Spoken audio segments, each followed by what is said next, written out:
สาธุเจริญพรเนาะวันนี้เขาก็จะมาขึ้นรถไฟมาตอน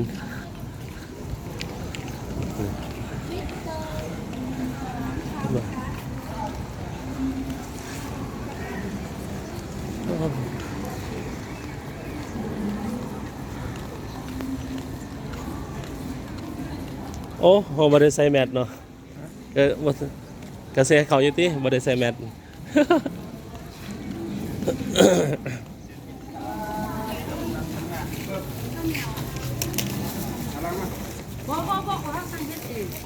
แล้วลูกมึงก็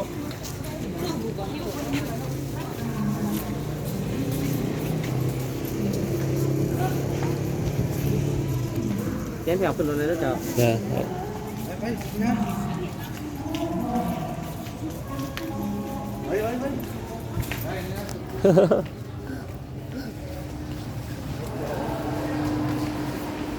โอ้คนรอขึ้นเต็มเลย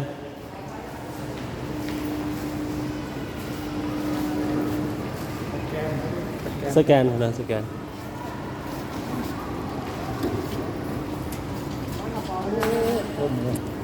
นั่นแหละพระเจ้าตบคางบุญเด้นะ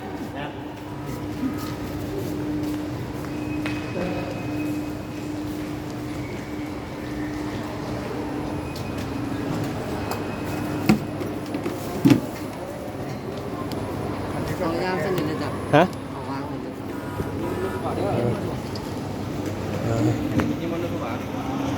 มาเขียนขออนุญาตด้วยใจร้าย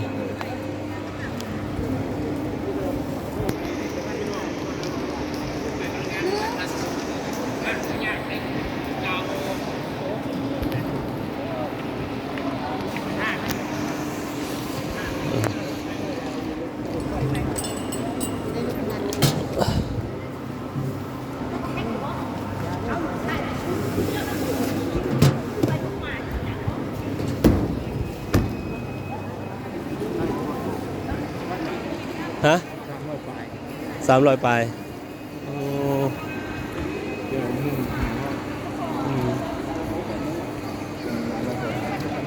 ที่ในโต๊ะผิวนี่เลยแม่เรื่องเข้าก็มีด้วยเข้าเลยนะอันนี้คือสนามบินอาคารรถไฟเนาะ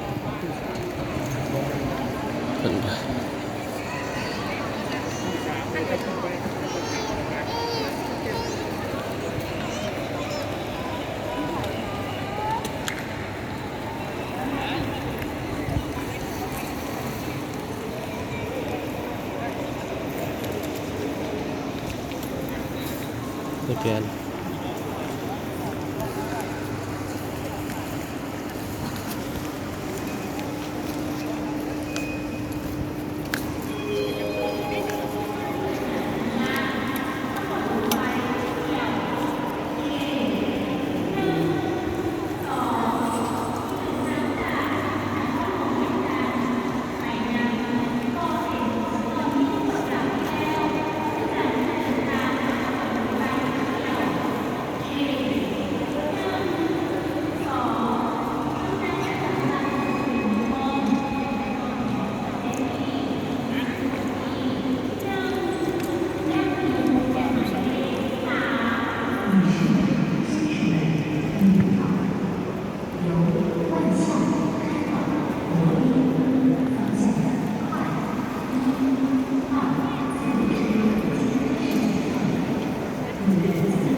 ต้นก็มาต่อคิวไลน์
ไ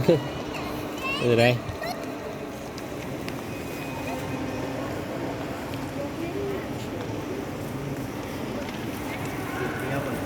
เที่ยวเดียวเนี่ย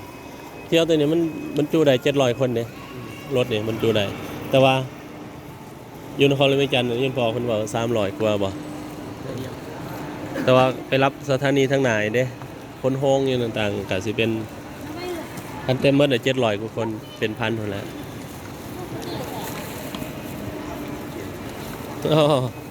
ขี่เลยแล้วเนาะโอ้คักเลยวะ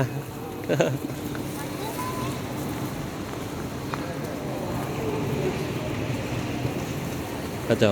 หลาย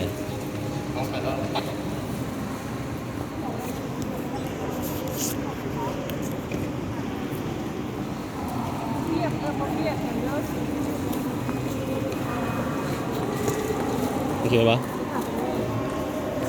ใส่คิวอาร์โค้ดด้วยกันโอ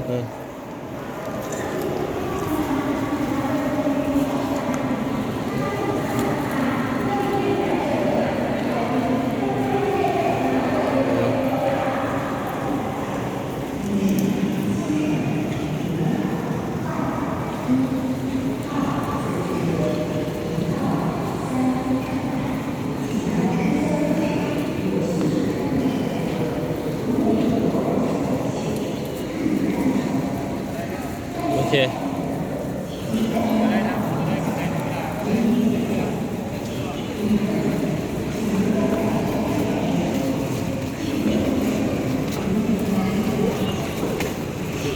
มันออนเดียวไปเลย มาที่ก็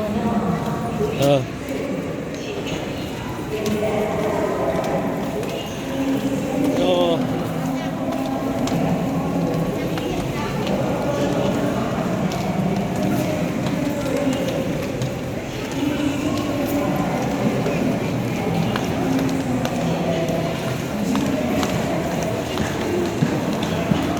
เราต้องรอดอุโมงค์เนาะเพราะว่ารถธรรมดามันจะรอดไปอีก3 ศาลาหนึ่งถ้ารถMUเขามาต้องรอดตอนนี้เขาไปได้สบายเลยโอ้เนี่ย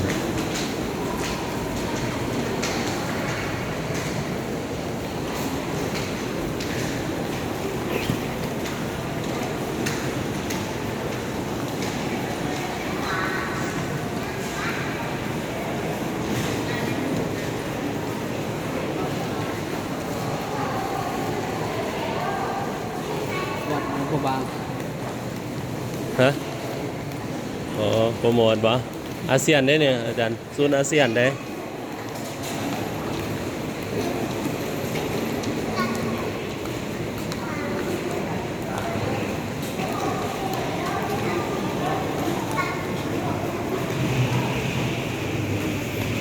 โอ้ขึ้นมา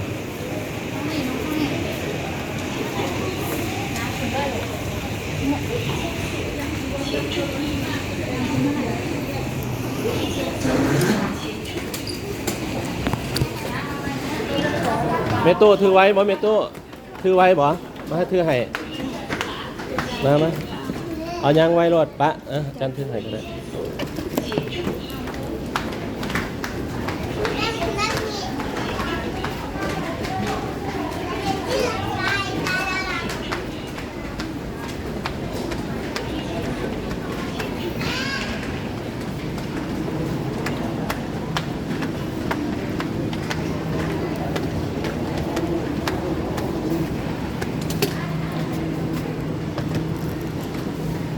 อันเด้อ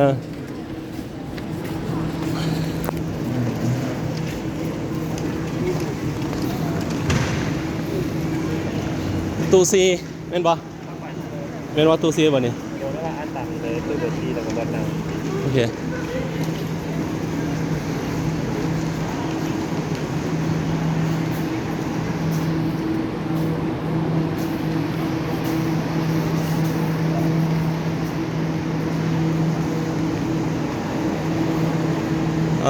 ขึ้นตัวซี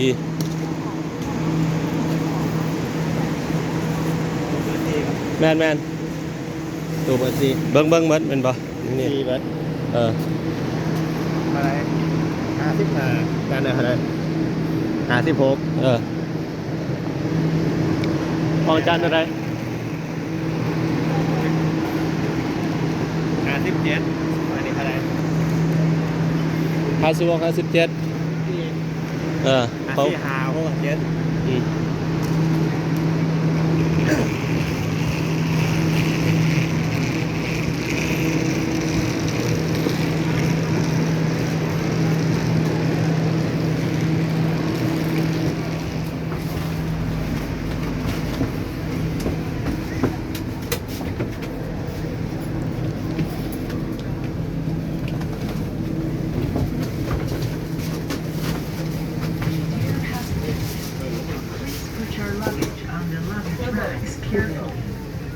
Please put the heavier luggage on the lower layer and the light luggage on the upper layer so as to keep them tidy โอ้ and คันเขาขึ้นเมืองนั้นมันสิได้ไวอยู่เนาะ for maintaining a pleasant environment with us.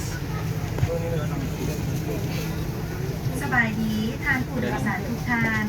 ในเวลาทานวางสัมภาระเดินทางไว้ในสั้นเก็บเงื่อนเครื่องของกรุณาวางไว้ให้เป็นระเบียบเรียบร้อยสำหรับเครื่องเอานะกรุณาวางไว้ดูสั้นลุมเครื่องเอาเบาวางไว้ดูสั้นถึงเครื่องเงาวางไว้ทางขวางเครื่องสั้นวางไว้ทางตั้งเหตุแนวนี้จะมีความมั่นคงและปลอดภัยเหตุให้ภายในขบวนรถไฟมีความเป็นระเบียบแจ้งสว่างและงามตา旅客朋友，大家好。当您向行李架安放行李物品时，请注意平稳整齐。比较重的行李54ผู้ใดอยู่นี่เป็นบ่54เป็นบ่คนนี้ 行李请坐在上座法越好， นี่ดิเขาผู้ใด56 57ตัวนี้แล้วนี่เป็นบ่ Dear passengers, please put Hả? your luggage on the luggage เจ้า rack. คนเอาอยู่ว่า Please put the heavier luggage เออ on เอา the light luggage เอาไปนั่งเลยแล้วเนาะ so as to keep them tidy and safe นั่นนะที่นี่ for maintaining a 54 56 57บ่ได้มันก็ต้องขึ้นกับตัวใดนี่ สบายดีทานผู้โดยสารทุกท่านในเวลาทานวางสัมภาระ เอานั่งเลยขนาด ไว้ในสั้นเก็บเงื่อนเครื่องของ เขาไปไหนเลย กรุณาวางไว้ให้เป็นระเบียบเรียบร้อยสำหรับเครื่องเอา ฮะ นะกรุณาวาง ของเขา57 เครื่องเอาเบาวางไว้ทางกลางเป็นแนวนี้จะมีความมั่นคงและปลอดภัยเฮ็ดให้ภายในขบวนรถไฟมีความเป็นระเบียบแจ้งสว่างและงามตา คนเราสนใจรถไฟฟ้ามาโอกาสหน้า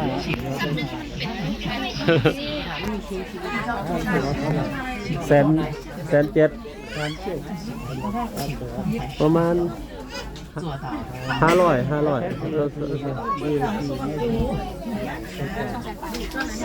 400 ไป เต็ม